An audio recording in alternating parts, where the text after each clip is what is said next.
इस वीडियो में हम आयुर्वेद के बहुत ही महत्वपूर्ण विषय द्रव्य गुण शास्त्र के अंतर्गत एकल द्रव्य औषधि खस की चर्चा करेंगे, जिसके अंतर्गत हम इस खस द्रव्य का सामान्य परिचय, द्रव्य की संरचना, गुणधर्म, रोगों में प्रयोग होने वाली मात्रा और विशिष्ट औषधि योग के बारे में जानेंगे।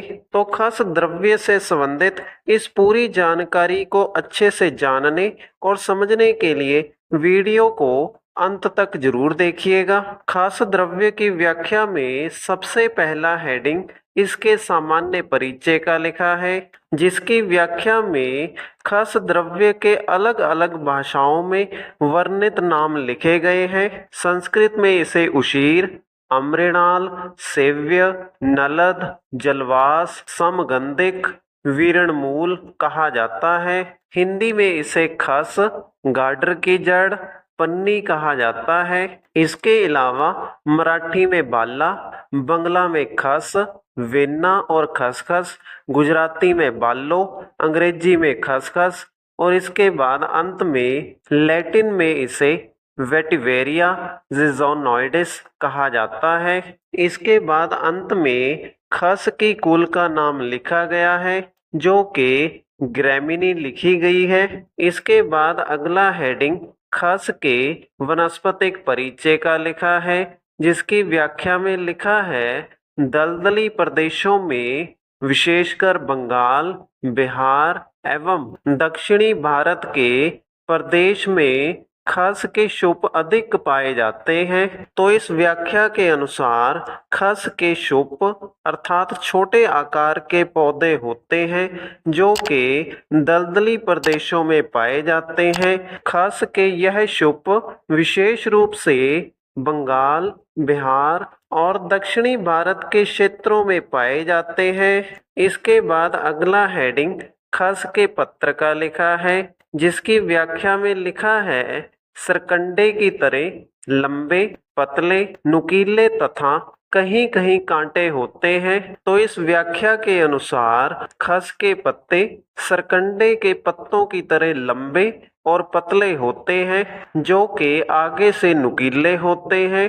इन पत्तों पर कहीं कहीं कांटे लगे होते हैं। इसके बाद अगला हेडिंग खस के पुष्प का लिखा है, जिसकी व्याख्या में लिखा है पिताब या रक्त आब होते हैं, जिसका अर्थ ये है कि खस के फूल पीले रंग की आभा वाले या रक्त के रंग की आभा वाले होते हैं।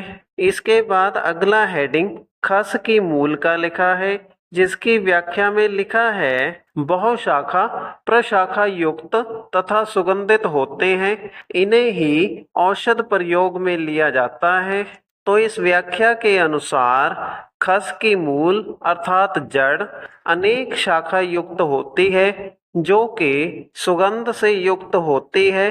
खस की इसी जड़ का प्रयोग औषधि के रूप में किया जाता है। इसके बाद अगला हेडिंग खस के रासायनिक संगठन का लिखा है, जिसकी व्याख्या में लिखा है राल, रंजक द्रव्य, लोह, कैल्शियम तथा उड़नशील तेल पाया जाता है।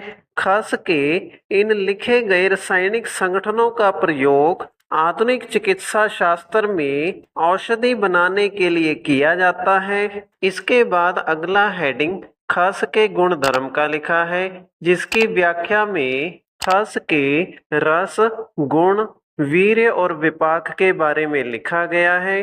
तो इस व्याख्या के अनुसार खस रस में तिक्त और मधुर, गुण में लघु और रुक्ष, वीर्य में शीत और विपाक में कटु होती है। इसके बाद अगला हेडिंग खस के दोष प्रभाव का लिखा है, जिसकी व्याख्या में लिखा है वात पित्त शामक अर्थात खस का औषधि के रूप में प्रयोग करने पर यह पाचन होने के बाद शरीर में वात और पित्त दोष को शमन करने का कार्य करती है।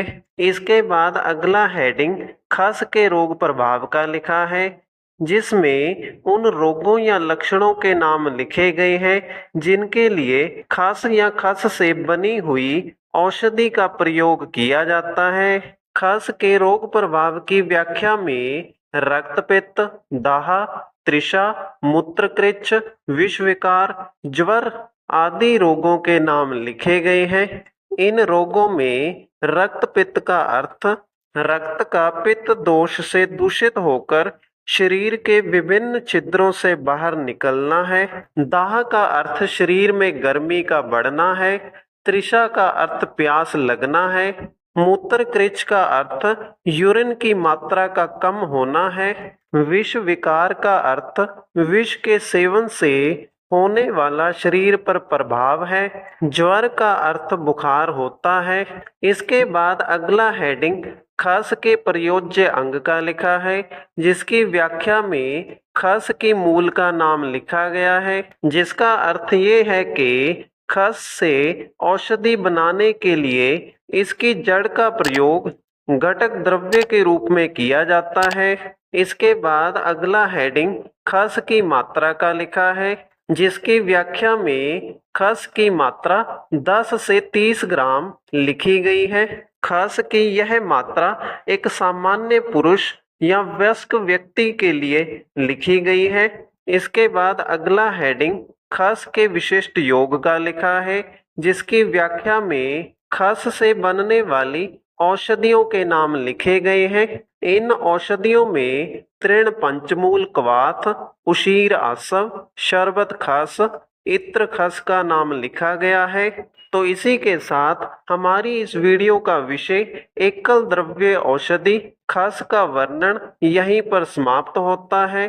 अगर आपको वीडियो अच्छा लगा तो वीडियो को लाइक करें और इसी प्रकार से आयुर्वेद से संबंधित निरंतर वीडियोस प्राप्त करने के लिए हमारे चैनल को सब्सक्राइब करें।